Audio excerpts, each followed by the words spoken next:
नमस्कार दर्शकों, जैसा कि आप हमारे चैनल के माध्यम से देखते ही होंगे कि डॉक्टर रजनी गुप्ता कई सारे महिलाओं को टिप्स देते हैं। आज हम उनके साथ बांझपन के टॉपिक पे बात करेंगे। दरअसल बांझपन एक ऐसी समस्या है कि कोई भी महिला इससे ग्रसित होती है लेकिन बता नहीं पाती और लाखों का इलाज कराने के बाद भी इसका सोल्यूशन नहीं निकलता। बांझपन होता क्यों है, इसका क्या इलाज है, इससे कैसे निजात पाया जा सकता है और कैसे आप गर्भावस्था कर सकते हैं। तो मेरे साथ डॉक्टर रजनी गुप्ता है जिनसे मैं जानना चाहूंगी जो बांझपन की समस्या हम देख रहे हैं कि काफी बढ़ती जा रही है, तो इसका क्या कारण है। Thank you DD news.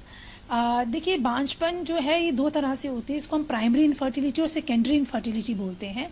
Primary infertility से शादी हुए 1 साल हो गया, हस्बैंड वाइफ साथ में रह रहे हैं, फिर भी उनको बच्चा नहीं ठहर रहा है, उसको हम प्राइमरी इनफर्टिलिटी बोलते हैं साइंटिफिकली। और सेकेंडरी इनफर्टिलिटी होती है जब आपको एक बच्चा हो गया है बट दूसरा बच्चा ठहरने में आपको परेशानी हो रही है। आजकल इनफर्टिलिटी के जैसे आप बता रहे बहुत सारे केसेस हमारे पास भी रेगुलर ओपीडीज में पहले से बहुत ज़्यादा बढ़ गए हैं, क्योंकि इसके जो मेन कारण है, एक तो लेटर मैरिजेस है। आजकल लड़की जो है 30-35 की ईयर्स की शादी करती हैं, तो जिससे हार्मोनल चेंजेस जो हैं वो बॉडी में होना शुरू हो जाते हैं। सेकेंडरी इसका आयुर्वेदिक जो फैक्टर है वो डाइट का बहुत बड़ा फैक्टर है। अगर हमारे शरीर में वात प्रकोपित रहेगा तो इनफर्टिलिटी होगी ही। आयुर्वेद में 20 तरह का योनि व्यापक दिया गया है। बांझपन कहाँ से डेवलप हो सकता है? जब आजकल बच्चों को पीरियड्स आते हैं, मिनार्की होता है एट द एज ऑफ 12 या 13 ईयर्स की एज में। आचार्यज ने ये मेंशन किया है बुक्स में, पीरियड्स के दौरान ही बहुत सारी चीज़ों का विशेष ध्यान रखना चाहिए ताकि आपको आपका जो ये फीमेल्स का टाइम पीरियड है ये सही से रहे।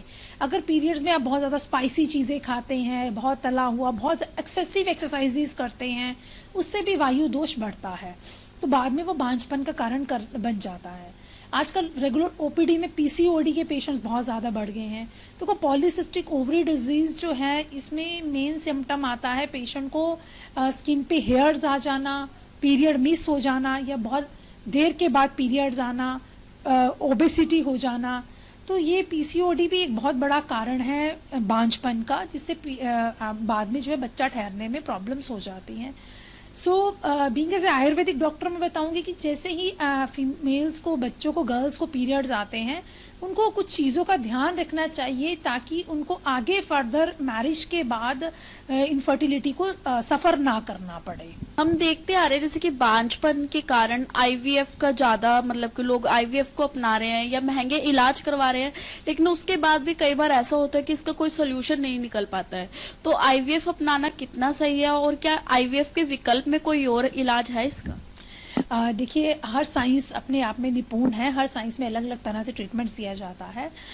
आयुर्वेद में जैसे अगर आप मेन जो 2 फैक्टर होते हैं बच्चा कंसीव करने की, एक स्पर्म अच्छी क्वालिटी का होना चाहिए, दूसरा ओवम। ओवम जो है वो फीमेल सेक्रीट करती है। अगर फीमेल का ओवम अच्छी क्वालिटी का होगा, स्पर्म अच्छी क्वालिटी का होगा, तो वो यूट्रस में जाके जाइगोट बना ही देगा।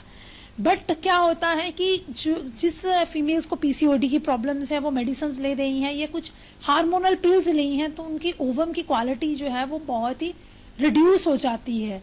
और मेल्स में भी ऐसा होता है जो केमिकल फैक्ट्रीज में मेल काम कर रहे हैं या जो स्मोकिंग, ड्रिंकिंग, इन चीज़ों को ज़्यादा लेते हैं, तो उसमें स्पर्म की क्वालिटी कम हो जाती है। तो जब एक अच्छा स्पर्म अगर लेके भी आईवीएफ में उसको इम्प्लांट किया जाता है, बट वो इम्प्लांटेशन होता कहाँ है? देखिए, अनसक्सेसफुल होने का रीज़न जो है वो है कि इम्प्लांटेशन हुआ कहाँ, वो जाके यूट्रस में हुआ। सिमिलर लाइक जैसे हमने एक घर बना लिया और उसकी हमने नींव जो है वो हमारी प्रॉपर नहीं है। अगर घर की नींव अच्छी नहीं होगी तो वो घर कभी भी गिर सकता है। तो उसी तरह से वो अबॉर्शन के केसेस जो हैं वो ज़्यादा बन जाते हैं। आयुर्वेद साइंस में जो हम अगर फीमेल आईवीएफ के लिए भी जाना चाहता है कपल, तो हम उनको पहले यही बताते हैं कि आप अपनी नींव को सही करिए, जो यूट्रस है उसको इंटैक्ट करिए। यूट्रस को इंटैक्ट किया जाता है, कुछ मेडिकेटेड ऑयल्स होते हैं जिनको बच्चेदानी के रास्ते में रखा जाता है, उत्तर बस्ती के माध्यम से उसको लुब्रिकेट किया जाता है, पेशेंट को प्रक्षालन मतलब मेडिसिन से क्लीनिंग के लिए बताया जाता है, तो जिससे यूट्रस जहाँ पे बच्चा इम्प्लांट होना है हमारा आके, उस यूट्रस को हम ताकत दे सकते हैं। जैसे ही उस यूट्रस को ताकत मिलेगी, चाहे पेशेंट नॉर्मली कंसीव करे या पेशेंट आईवीएफ कंसीव करे, वो पूरे 9 मंथ्स तक रेगुलर जो है उसकी कंप्लीट होगा। 9 मंथ्स के बाद ही उस पेशेंट की डिलीवरी जो है वो होगी। सध्यांशी हॉस्पिटल किस प्रकार जो बांझपन है उससे निजात दिला सकता है और एक कपल्स को उसकी खुशियों का पूरा समाधान दे सकता है?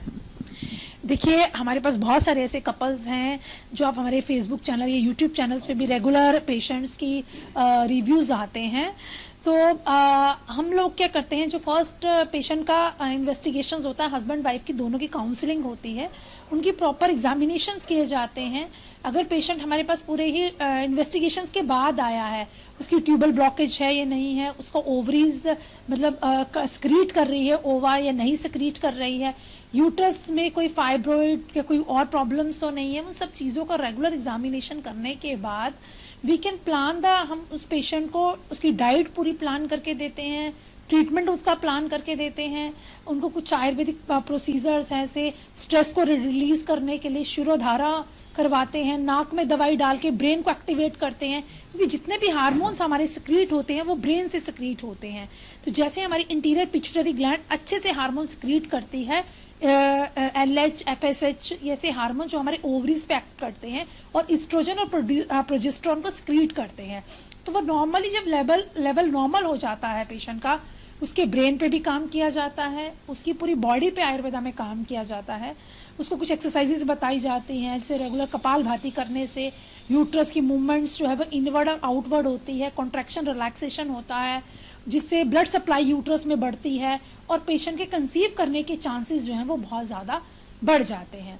सो हम सध्यांशी न्यूरो पंचकर्मा में कंप्लीट आयुर्वेदिक केयर करते हैं इनफर्टिलिटी के पेशेंट्स की, और पेशेंट्स को बहुत अच्छे रिजल्ट्स भी मिल रहे हैं। अगर आप भी आयुर्वेदा के तरीके से बांझपन से मुक्ति पाना चाहते हो तो आज ही सध्यांशी अस्पताल में जाए और अपनी खुशियों का पूरा खजाना अपने साथ लेकर जाए।